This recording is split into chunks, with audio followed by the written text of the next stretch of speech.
Hi everyone. டிஎன்பிஎஸ்சியில் கேட்கப்பட்ட அதாவது ஜூலை மாதம் 2025 நடந்த குரூப் 4 எக்ஸாமினேஷனில் கேட்கப்பட்ட ஒரு கொஸ்டினுக்கான ஆன்சர் இங்கே பார்த்துடலாம்.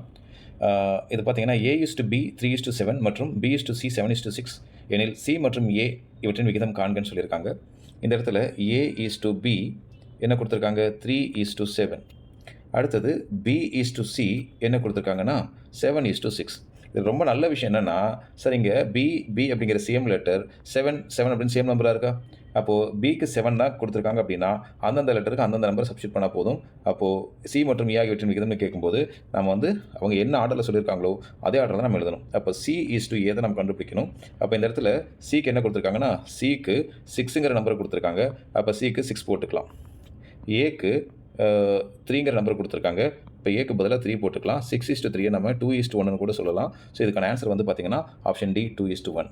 ஓகேங்க, தேங்க்யூ.